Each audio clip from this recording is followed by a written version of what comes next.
It's no surprise, in my case especially. I was always skeptical that some kind of peace agreement could be, um, even a ceasefire could be reached between Russia and Ukraine.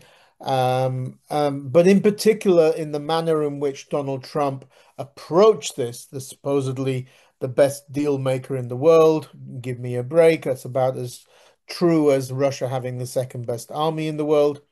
um, Trump's approach to those negotiations made the likelihood even more. I mean, you already had a very recalcitrant and very hardline Kremlin, and then you had a guy in Washington who didn't have a clue about the origins of the war, didn't have a clue about what was, why the war was taking place, including, as we saw when he made that flippant comment that he'd resolve this in 24 hours. They still don't know what Russia calls the roots of the war. When Russia talks about the roots of the war, I think in the Trump team they think that Russia's asking for root beer because they have no idea what the roots of the war are. Because that's the key for Russia. They raised that in spring 2022. They raised it in 2025, exactly the same demands.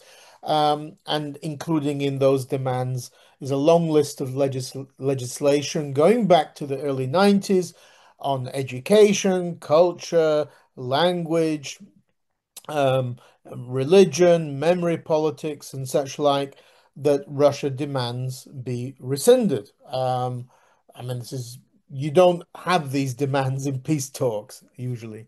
And of course, the reason for that is because Russia's goal is regime change. Russia's goal is to destroy Ukraine in identity and Ukrainian state and replace it with a little Russian puppet state.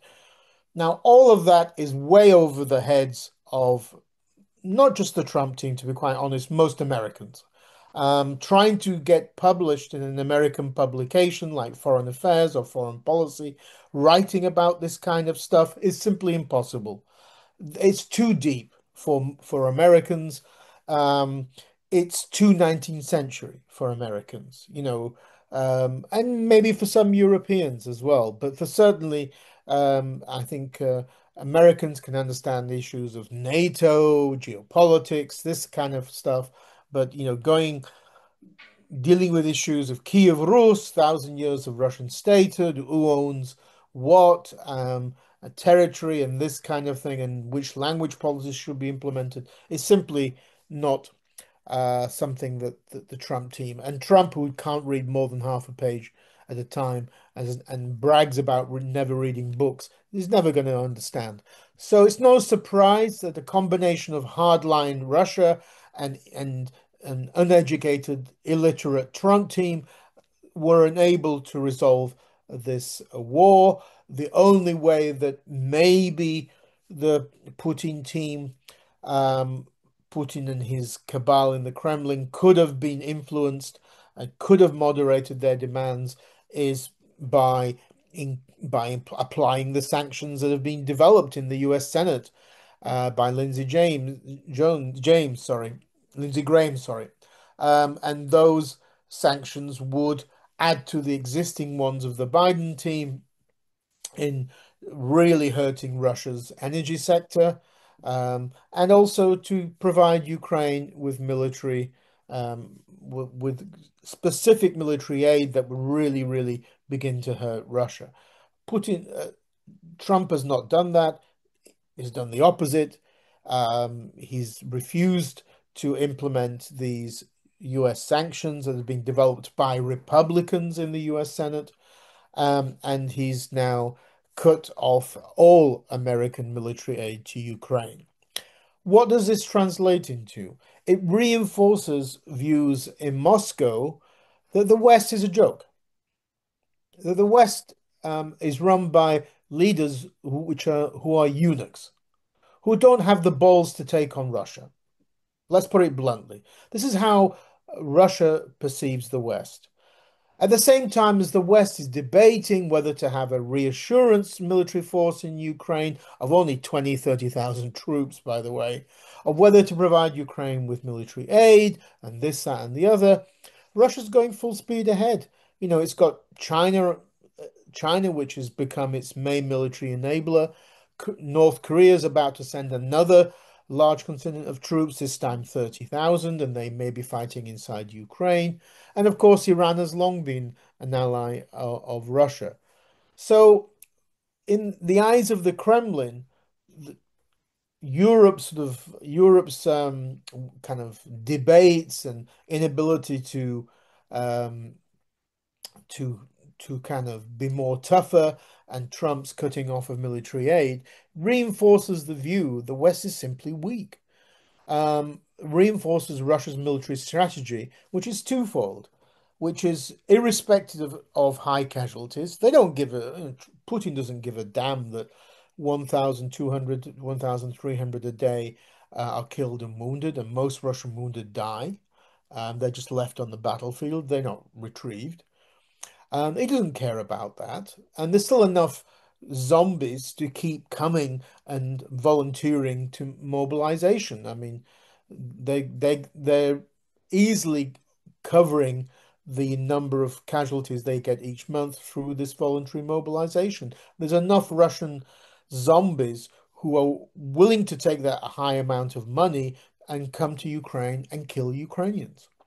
Um, so Putin doesn't care. That continued flow of zombies means that he thinks that yes, it's very slow at the moment, but that perennial pushing forward will bring him territory.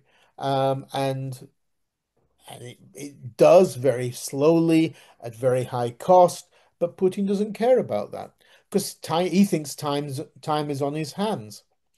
But more importantly, uh, Putin and the Kremlin are absolutely convinced they have staying power and the West doesn't.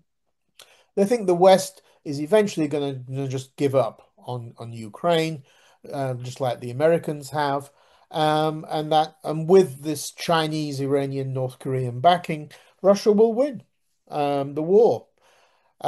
Certainly, the West sends that image of weakness. International relations is often just a question of sending signals, and the West sends signals of weakness. I mean, this talk about, for example, a so-called reassurance force that would be based in central and western Ukraine to back up the Ukrainian forces on the front line has now been seemingly scrapped. This this so-called powerful Europe can't even pull together 30,000 troops. It's a joke. I mean, it's a complete shambles. Um, and at the same time, Ukraine is, the door for Ukraine to enter Europe is either half closed in the case of the EU. How long will those membership talks ever last? Will they be like Turkey forever? And in the case of NATO, the door's closed now. After 17 years of NATO summits between 2008 and 2024, saying each year at the summit, Ukraine's future is in NATO, the summit last month didn't even mention Ukraine and Ukrainian membership.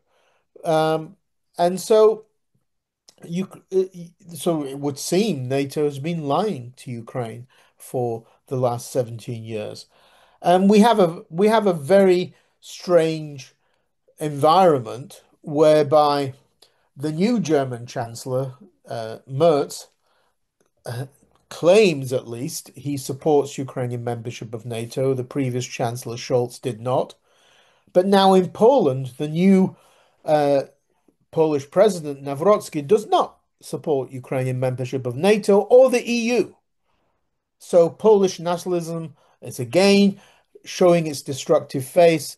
And this is somebody myself who has long supported since the 1980s Polish-Ukrainian reconciliation, seeing that Poland is maybe turning its back on Ukraine.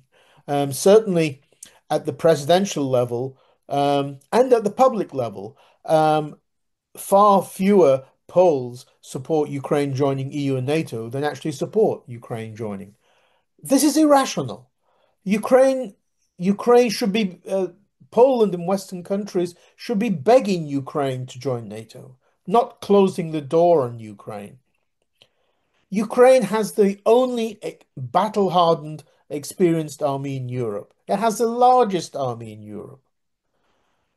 European armies have never fought this kind of war. Afghanistan and Iraq is not this kind of war. And they don't have the numbers of troops. They don't have the battle experience. Ukraine also, as we saw with the attack inside Russia, spiderweb, Ukraine has the most innovative army in the world. Why is NATO not begging Ukraine to join? Why is it closing its door? Because countries like the US basically agreed to a Russian veto over Ukraine joining NATO. Um, the I think that the inability to understand why Ukraine is so crucial to Western security leads myself, who's pro-Western and has always been pro-American, to be very cynical about Western motives. I mean, the Chinese just this week were honest enough to say that they are supporting Russia in this war. They don't want Russia to be defeated in this war because if Russia's defeated, then the American attention will all shift against China. So it's better for Russia to be fighting the war than for China to be fighting the war. I think the same logic applies in Europe. Let's be frank. And in the West. It's better that the Ukrainians die fighting to the last Ukrainian than it is for Europeans to be dying fighting the war. Isn't that really the case? If that wasn't the case, firstly, Ukraine would be brought into NATO, which would end the war tomorrow. And secondly, the West would come up with a strategy which is Russia's military defeat, which they've never had. So if there's no strategy of Russia's military defeat, what is the strategy? What is the goal? Well, it's just basically to give the Ukrainians enough to keep them fighting, to keep them so they won't be defeated, sorry. And then at least the war's over there and not inside NATO and the EU. That has to be the something, of course, that European leaders will never admit to in public, just like they'll never admit to Russia having a veto over Ukraine's membership of NATO. But that has to be what Ukrainians are increasingly thinking. That the West is giving Ukraine enough weapons for it not to be defeated, but not enough weapons for it to win decisively and defeat Russia. And that means, in some ways, what the Russians are saying is true, that the West wants the Ukrainians to fight to the last Ukrainian. Um, and let's be frank about this. The war needs to be finished quickly. The longer this war goes on, it's not just a question of military defeat, because it will take Russia a long time to militarily defeat Ukraine. I mean, they haven't got the ability or capabilities for like large-scale offensives, especially during this new modern drone warfare. Nevertheless, other factors are at play. Ukraine will just stagnate as it has been doing the last 3 years. It's managed to successfully kind of move along economically and financially for all sorts of good reasons, good domestic policy, Western financial assistance from governments, from IMF, EBRD, and such like. At the same time, um, the economy and particularly the social demographics are catastrophic. Ukraine has the lowest birth rate in the world. It has one of the worst kind of demographic situations in the world. There is simply no way that most of the 6 million, 6.9 million Ukrainian refugees who are abroad, primarily in Europe, will ever return to Ukraine. That means that with a combination of those people not going back and the catastrophic demographic situation inside Ukraine, Ukraine's population will have gone from over 40 million at the beginning of the invasion to probably in the 20s in 5 or 10 years' time. Those are the predictions. Those are the dire predictions. What does that translate to domestically in Ukraine? It means there aren't the people to work the factories. There aren't the men to go and fight in the war. Russia has millions of zombies that they can draw upon. What's Ukraine going to do? Where's Ukraine going to get those people from? Um, because it won't have people giving birth to babies inside Ukraine, because most of the refugees who fled in 2022 to Europe were women of childbearing age. They're going to have babies abroad. And those babies are going to go to German, British, and other schools and stay there. They're not going to come back. So this is catastrophic for Ukraine, and I think that's another reason why President Zelensky seeks and supported a ceasefire, but a reason why Russia, of course, is not supporting that. So the West's policy of not supporting Russia's quick military defeat or some kind of tough approach to negotiations to force Russia to moderate its demands, if those two are not on the table, and what is on the table, what is left on the table, is simply a forever war, that's going to be disaster for Ukraine. There's going to be nothing left of Ukraine in, say, 10 years' time or 5 years' time. It's going to be, uh, I don't know what's going to be left of the country. Even though Ukrainians have done a tremendous job in the last 3 years in keeping their economy afloat, trade has obviously gone back to pre-war levels because of Odessa and Mykolaiv. And of course, the fantastic defense sector that Ukraine has, which always keeps one step ahead of Russia.